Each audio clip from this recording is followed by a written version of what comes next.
നരകം, burning hell. നരകം വിശ്വസനീയമോ? നരകമുണ്ടോ? നരകം എവിടെയാണ്? സ്വർഗവും നരകവും സങ്കല്പങ്ങളല്ലേ?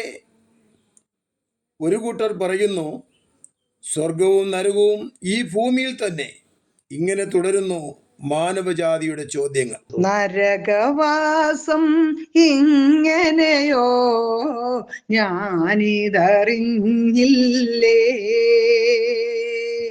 ദൈവം ഒരുക്കിയ പാതാള നരകം ഇത്ര ഭയങ്കരമോ,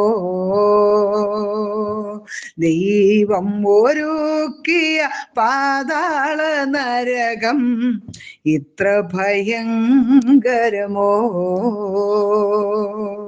മൂലഭാഷയായ എബ്രായ ഭാഷയിൽ അഥവാ ഹീബ്രുവിൽ നരകം എന്നതിന് ഷിയോൺ, ഗെഹന്ന എന്നും യവനായ ഭാഷയായ ഗ്രീക്കിൽ ഹേഡ്സ്, ഹേഡീസ്, ടാട്രോസ് എന്നൊക്കെ പറയപ്പെടുന്നു.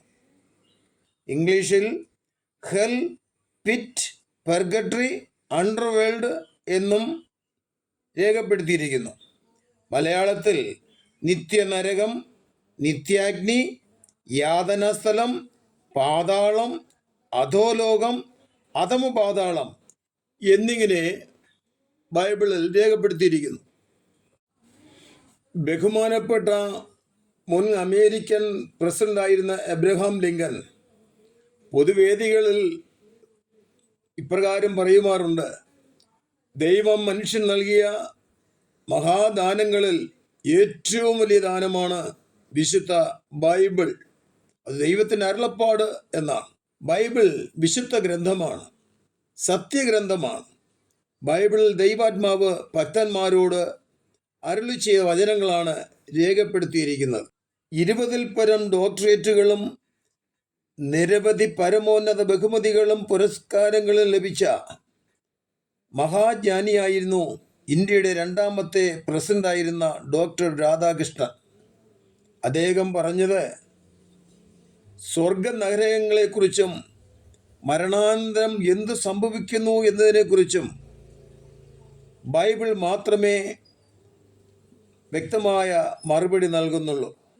ആഹാ, ഇല്ലാത്ത ഒരു സ്ഥലത്തിൻ്റെയോ ഒരു വസ്തുവിൻ്റെയോ ഒരു സാധനത്തിൻ്റെയോ പേര് പറയാമോ?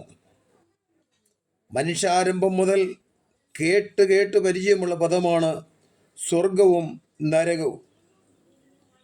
ഒരിക്കൽ ബഹുമാന്യനായ ഡേൽ മോഡി എന്ന മഹാൻ കുതിരപ്പുറത്ത് ഒരു പട്ടണത്തിൽ യാത്ര ചെയ്യുമ്പോൾ മദ്യപന്മാരായ 2 യുവാക്കൾ വഴിയിൽ തടഞ്ഞു നിർത്തിയിട്ട് ഒരു ചോദ്യം ചോദിച്ചു: ഞങ്ങൾക്കൊരു വഴി പറഞ്ഞു തരാമോ? കുഞ്ഞുങ്ങളെ, ഏത് വഴി? നരകത്തിലേക്കുള്ള വഴി പറഞ്ഞു തരാമോ? അദ്ദേഹം മറുപടി പറഞ്ഞു: കുഞ്ഞുങ്ങളെ, ഒട്ടും തെറ്റിയില്ലല്ലോ, നിങ്ങൾ ഈ പോകുന്ന വഴി തന്നെയാണ് നരകത്തിലേക്കുള്ള വഴി. അരമണിക്കൂർ കഴിഞ്ഞ് അദ്ദേഹം ആ പട്ടണഭാഗത്തേക്ക് കടന്നു വരുമ്പോൾ കണ്ട കാഴ്ച 2 യുവാക്കളും രക്തത്തിൽ കുളിച്ച് കിടക്കുകയാണ്. അദ്ദേഹം കുതിരപ്പുറത്ത് വന്ന് ആ ബോഡി കിടക്കുന്ന ഭാഗത്തേക്ക് ഇറങ്ങി മുട്ടുകുത്തി വാവിട്ട് നിലവിളിച്ചു: നരകമേ, നീ ഇത്ര അടുക്കലായിരുന്നുവോ? ഹേ മരണമേ, നീ ഇത്ര അടുക്കലായിരുന്നുവോ? അതെ, ഇന്ന് ഞാൻ നാളെ നീ എന്ന് മുൻകാലങ്ങളിൽ ശവപ്പെട്ടിയിൽ രേഖപ്പെടുത്തിയിട്ടുണ്ടായിരുന്നു. ഈ കാലഘട്ടങ്ങളിൽ അത് കാണുവാൻ കഴിയുന്നില്ല. ഒരു കാര്യം ഓർക്കുക, നാം മരിച്ചവരെ അടക്കം ചെയ്യുന്നവരും മരിക്കാനുള്ളവരുമാണ്. ഇന്ത്യാന സെമിത്തേരിയിൽ ഒരു കല്ലറയിൽ ഇപ്രകാരം രേഖപ്പെടുത്തിയിട്ടുണ്ട്: ഞാൻ നിങ്ങളെപ്പോലെ ആയിരുന്നു, നീയും എന്നെപ്പോലെ ആയിത്തീരും. യേശു ക്രിസ്തുവിൽ വിശ്വസിക്കുക, നിത്യജീവൻ പ്രാപിക്കുക. ഒരു മഹാൻ ഒരിക്കൽ നിലവിളിച്ചു: ഹേ മരണമേ, ഹേ പാതാളമേ, നിനക്ക് മാത്രം മരണമില്ലയോ? ബൈബിൾ പറയുന്നു, ഇനി മരണമുണ്ടാകുകയില്ല, മരണമില്ലാത്തൊരു യുഗം വരുന്നു. പ്രിയരെ, ഈ എപ്പിസോഡിൽ നിത്യനരകം അഥവാ എവർലാസ്റ്റിംഗ് ഹെൽ എന്നതിനെക്കുറിച്ചാണ് സംസാരിക്കുന്നത്.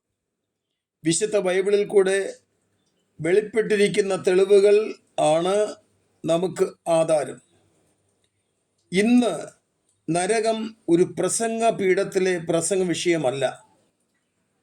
കൺവെൻഷൻ യോഗങ്ങളിലോ സാധാരണ യോഗങ്ങളിലോ ആരാധനാ യോഗങ്ങളിലോ നരകമെന്ന വിഷയം സാധാരണയായി പ്രസംഗിച്ച് കേൾക്കാറില്ല.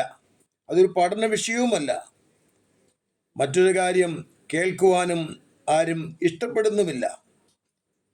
എന്നാൽ നരകം ഒരു യാഥാർത്ഥ്യമാണ്. പാപത്തിൽ മരിക്കുന്ന ഏതൊരുവൻ്റെയും അവസാനമാണ് ദൈവക്രോധം വെളിപ്പെടുത്തുന്ന അഗ്നിനരകം. ആത്യന്തിക ശിക്ഷയ്ക്കുള്ള തീയും ഗന്ധകവും കത്തുന്ന നിത്യ നരകവും. മനുഷ്യൻ ത്രിഭാഗ പ്രകൃതിയുള്ളവനാണ്. ദേഹം, ദേഹി, ആത്മാവ് എന്ന 3 ഘടകം. മന്മയ കൂടാരമായ ശരീരത്തിൽ നിന്നും ദേഹിയും ആത്മാവും വിട്ടുപിരിയുമ്പോൾ മരണം സംഭവിക്കുന്നു. ദേഹം മണ്ണിലേക്ക് മറവ് ചെയ്യപ്പെടും. ആത്മാവിന് വസിക്കുവാനുള്ള ഭവനവും സഞ്ചരിക്കുവാനുള്ള രഥവുമാണ് ശരീരം. ഏത് മനുഷ്യനും ഉറച്ചു നിന്നാൽ ഒരു ശ്വാസമത്രേ. ഏതൊരു മനുഷ്യനും മരണനിദ്രയ്ക്കായി സെമിത്തേരിയിലേക്ക് അടുത്തുകൊണ്ടിരിക്കുകയാണ്, അഥവാ ശ്മശാനത്തോട് അടുത്തുകൊണ്ടിരിക്കുന്നു.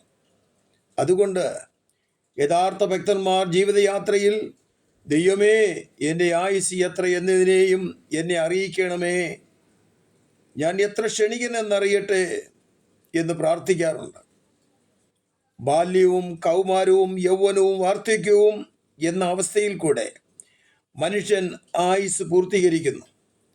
മരണാനന്തരം നീതിമാന്മാരുടെയും നീതികെട്ടവരുടെയും പുനരുത്ഥാനം ഉണ്ടാകും എന്നും വിശുദ്ധ ഗ്രന്ഥം പറയുന്നു. ഒരിക്കൽ മരിക്കുകയും പിന്നെ ന്യായവിധിയും ദൈവം മനുഷ്യർക്ക് നിയമിച്ചിരിക്കുന്നു. ജീവിതം അവസാനിച്ച് പൊടിയിൽ അഥവാ ഈ മണ്ണിൽ നിദ്ര കൊള്ളുന്നവരിൽ പലരും സ്വർഗമെന്ന നിത്യജീവനിലേക്കും ചിലർ നിത്യനരകം എന്ന ഇടത്തേക്കും നിത്യനിന്ദയ്ക്കും നിത്യലജ്ജയ്ക്കുമായി ഉണരും. കരച്ചിലും പല്ലുകടിയും അവിടെ ഉണ്ടാകും.